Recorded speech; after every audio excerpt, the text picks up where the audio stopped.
bonsoir. Eh bien, dans ce livre, vous parlez d'une histoire. C'est toujours, à chaque livre, il s'agit d'une histoire, hein, jamais d'autre chose. Et une histoire d'une jeune femme, Lily Poleska, qui vivait, en fait, qui vivait dans la solitude, la maladie et la dépression. Et justement, pour vaincre la maladie, pour soulager sa douleur, il a eu recours à l'art. Voilà.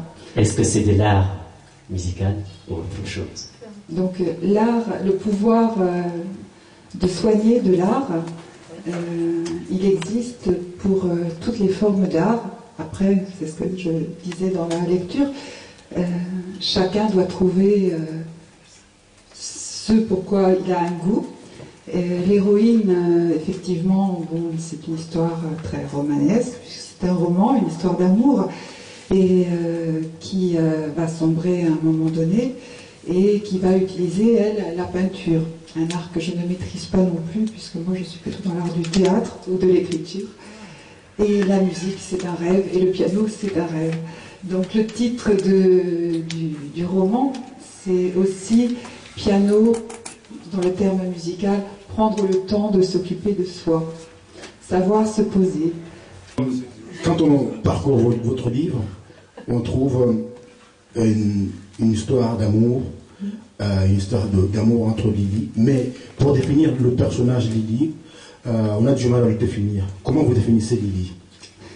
Lily est multiple, c'est un personnage à la fois et très paradoxal, à la fois fort, à la fois faible, sensible, parfois très dur, autant avec les autres qu'avec elle-même. Et c'est toutes ces contradictions qui fait que parfois, effectivement, elle est désemparée par rapport aux autres et qu'elle ne sait plus quoi faire, quoi dire. Et au niveau de l'amour, eh ben, en général, ça marche pas très bien parce qu'elle donne tout, elle est tout de suite dans la relation fusionnelle. Et c'est aussi, là, on parle d'une histoire d'une rencontre par Internet qui justement privilégie la relation fusion, c'est-à-dire où il n'y a aucune distance avec l'autre, puisqu'on est toujours dans l'immédiat. Et effectivement, une relation dans le fusionnel, ce n'est pas viable à long terme, puisqu'on manque de cette distance. Et l'art va lui permettre de prendre cette distance, justement, par rapport à elle-même d'abord, et puis ensuite par rapport aux autres. Et l'art sert aussi de relation avec les autres dans un mode relationnel beaucoup plus constructif, puisqu'il permet d'aller à la rencontre des autres, par la musique ou par l'écriture, par exemple. Oh oui, tout à fait. Mais au cours de son chemin amoureux, elle a rencontré beaucoup de difficultés, bien sûr, de déceptions amoureuses, et en même temps aussi beaucoup de certitude. Et là, au début, elle a eu recours à l'art pour vaincre toutes ces difficultés, sa maladie, sa dépression, mais il a choisi, vous l'avez dit tout à l'heure, de se donner à l'autre d'une façon sans réserve, mais en même temps, il a eu aussi recours à la solitude. Non pas cette solitude dont elle souffrait au début, mais une solitude qui libère, une solitude qui donne. Vous avez cité une citation de Platon: la victoire sur soi est la meilleure des victoires possibles. Tout à fait. Effectivement, c'est l'art qui va permettre de prendre cette distance et qui va lui permettre de s'isoler, parce que l'art demande un effort esthétique, on demande de travailler beaucoup et seul pour toutes les formes d'art, et c'est cette exigence qui va lui permettre de se retrouver seul, et cette fois dans une solitude constructive. Mais dans cette solitude, vous parlez, le narrateur parle à envier la canicule. Comment on peut envier quelque chose d'après? Alors effectivement, la canicule en Normandie, c'est rare. Alors c'est pour ça qu'on l'apprécie. Mais bon, quand ça dure un peu trop longtemps, c'est sans doute une autre histoire. Mais là, je me situais en Normandie. Donc ça n'arrive pas très souvent. Ah oui, tout à fait, oui. Alors, il y a un personnage intéressant dans le livre, Marcek. Oui. Comment Lydie l'avait rencontré. Il y a eu un problème de communication parce que Marzec, lui, il vient de débarquer en France, il ne comprenait pas, en fait, il ne savait pas parler la langue française. Et finalement, par le geste, par le mimique, par, je ne sais pas, le regard, l'édition réciproque, Lydie l'a vite compris et tombée amoureuse tout de suite.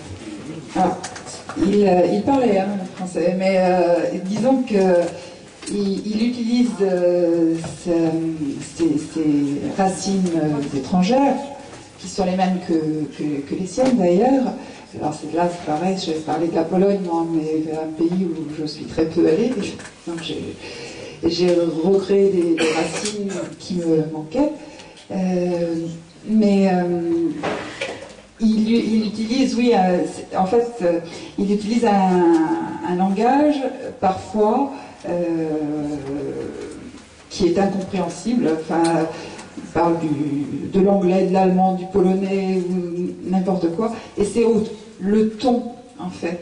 C'est pas toujours les mots qui permettent de se comprendre, mais simplement l'intention. L'intention est plus forte souvent que les mots. Et c'est ce qui explique qu'on peut se comprendre entre personnes qui ne parlent pas la même langue forcément, mais qui ont des élans de cœur et surtout au niveau de l'intention de la voix. Si je vous parle méchamment, quelle que soit la langue, vous allez me comprendre, d'accord? Voilà. Ah oui. Et si je vous parle doucement, vous comprendrez mon intention. Et c'est un peu ce que j'ai essayé de traduire par parfois des mots, un échange d'emails hein, qui est un petit peu obscur. Oui. Il y a dans ce livre une place très importante réservée à la foi. Oui. À la foi. Quand est-ce que ce rapport à la foi lui est arrivé à Lydie? Est-ce que c'était avant, c'est une histoire amoureuse, ou bien c'est après? Je vais lire ce passage justement qui illustre bien la question de la place de la foi dans la vie de Lydie. Pour l'heure, guidée par le cadre du bonheur par ses enfants, leur joie d'être la porte à la vie et de mettre plus que jamais son credo. Inutile pour elle de découvrir après l'amour, son palais confortable, ses jardins florissants, sa progéniture est superbe et en bonne santé. Elle aussi, que demanda de plus, elle sait en son or intérieur que lui, en majuscule. Donc on voit très bien la place de la foi dans la vie intime de Lydie. Voilà. La foi, c'est la confiance en soi aussi. Et donc ça peut être la foi en Dieu. Je laisse la liberté aussi par rapport à la foi.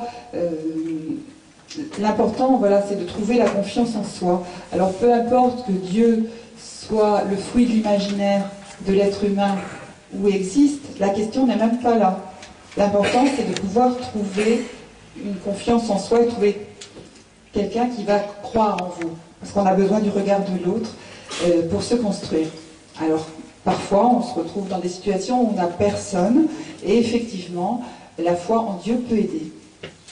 Et je laisse la liberté à chacun de croire ou de ne pas croire en Dieu. Très bien.